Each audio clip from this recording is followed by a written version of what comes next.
À la clinique. Aujourd'hui, dans la salle d'attente, nous recevons deux. Ils étaient hier à la télé, aujourd'hui, ils sont passés directement à la clinique de papa pour venir faire le débrief. Alors, on va faire simple. Hé, Nathalie, approche chérie. Viens, mon amour. Assieds-toi à côté de papa. Assieds-toi là à côté de papa. Éloigne-toi de ce bonhomme. Toi, Stevie. Tu vois pas tous les boutons sur ton visage. Disparaît. Mets-toi loin là-bas parce que toi, tu commences à être contagieux, Stevie. Là, tu es déjà contagieux. La dernière fois que tu étais à la clinique, après 2 jours d'affilée, je t'ai dit on doit t'interner. Je t'ai dit on doit t'interner, on doit te garder quelques semaines. Et toi, qu'est-ce que tu as fait? Tu as sauté par la fenêtre et tu as fui. Et tu as fui, tu es parti. Voilà les conséquences. Voilà les conséquences. Tu n'as pas fini ton traitement et tu es parti en courant comme un fou. Et là, je l'ai vu. Je mets directement les pieds dans le plat. Nathalie, admettons que est-ce que tu es intéressé par la politique? La gars, il te dit non, pas du tout. Est-ce que tu veux faire de la politique? Oh non, pour le moment, non. Bon, admettons que tu es député. Non, vous n'admettez pas qu'elle est députée. Elle t'a dit qu'elle n'est pas intéressée par la politique. Mais c'est pas ça qui était ton sujet, mon petit zombie. Tu voulais l'insulter. Tu voulais l'insulter. Et tu y vas direct. Tu dis, ouais, une fois j'étais dans un bar. Non. C'est ce qu'on a, tu lui dis. Et imagine-toi que tu es député et on doit voter une loi pour légaliser la prostitution. Elle te dit, je ne veux pas être député, je ne veux pas être dans la politique, je ne veux pas être comme ça. Et toi, tu crées ta réalité. Où tu veux la mettre? La réalité de la boue. Là, je me suis dit, les symptômes du gars, si c'est déjà compliqué. Et tu pars plus loin, Stevie. Tu pars plus loin. J'étais dans un bar avec un gars et il m'a dit, j'ai déjà acheté son piment. Tu accuses Nathalie. Tu as le droit, c'est toi, tu es à la télé, tu veux être l'exemple des jeunes. Et tu insultes une autre jeune qui ne t'a rien fait. Et quand on parle de politique, tu dis, toi, en fait, tu es du RDPC en pensée, du PCRN en parole, et du MRC en action. Là, je me suis dit, parfois on fabrique des zombies, mais celui-ci, ils sont légion. Tu connais ce qu'on appelle être légion? C'est un démon, c'est quelqu'un qui a 1000 démons dedans lui. Toi, tu es légion, totalement légion. Quelqu'un de très compliqué. Tu ne respectes pas les femmes, Stevie. Tu es un goujat.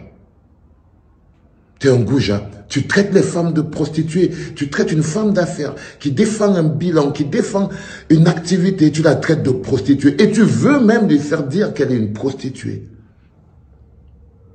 Ça, c'est de la bouche de la personne qui a mis un vieux de 80 ans, de plus de 80 ans sur le trottoir.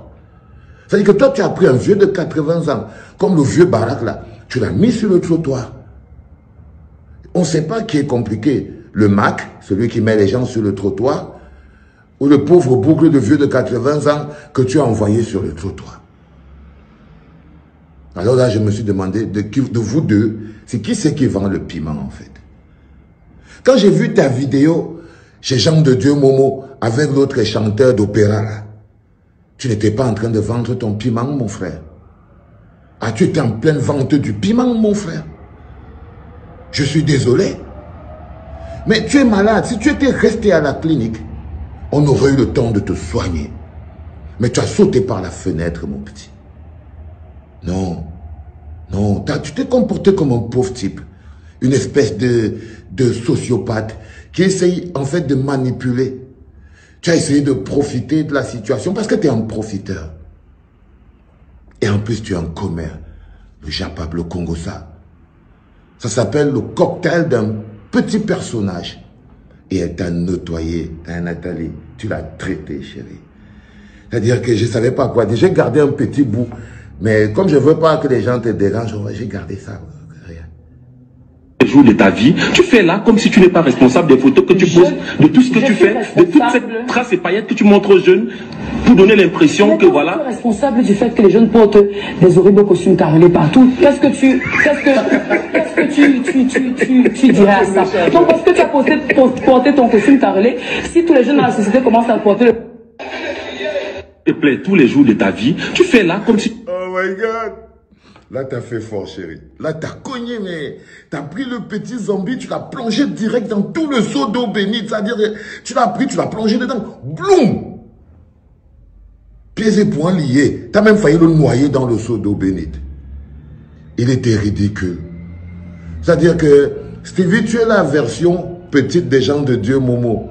C'est-à-dire une espèce de rigolo, commerce, sociopathe, un type sans confiance. Et je voulais te dire, tu dois être dézombifié, frère. Tu dois être dézombifié. Vous les enfants, à chaque fois, je vous dis, faites attention à ce bonhomme. Faites attention à ce bonhomme. Moi, je ne vous dis pas de plus le suivre, hein. Faut le suivre. Parce que vous ne pouvez pas combattre quelque chose que vous ne connaissez pas. Pour combattre quelque chose, il faut connaître cette chose. Un mec qui ne respecte pas les femmes, qui ne respecte pas le travail, qui ne respecte pas la grandeur, mais qui tous les jours veut se faire passer pour le modèle, se retrouve face à une grande femme qui a combattu, qui a surmonté l'adversité, qui a touché le fond et qui est remonté de toutes ses forces. Ça, c'est le respect, chérie. Et tu as le respect de papa. Tu as le respect, Nathalie, tu as le respect de papa et tu as l'amour de papa. Face à des zombies comme cela, je crois que tu n'as pas besoin qu'on te protège. Tu peux te protéger toi-même. Tu es forte. Et si jamais on demande aux gens, ouais, c'est quoi un exemple? Ah, crois-moi, baby. Je préfère 1000 Nathalie Nkoa, c'est-à-dire 1000 toi, chérie, qu'une moitié de l'autre zombie contagieux qui est assis de l'autre côté.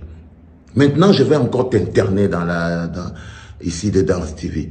Essaye encore de ressortir par la fenêtre.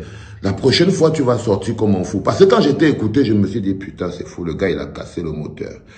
Wow, on ne peut plus rien faire pour lui. Il a cassé le moteur. C'est foutu. Mais bon, il n'est jamais trop tard. La clinique est toujours ouverte. La salle d'attente est toujours bondée. Et ton lit, ta chambre d'internement est toujours là-bas dedans. Puisqu'on n'a pas eu le temps de désinfecter le truc, tu vas repartir juste là-bas dedans. C'était papa. Bonne journée.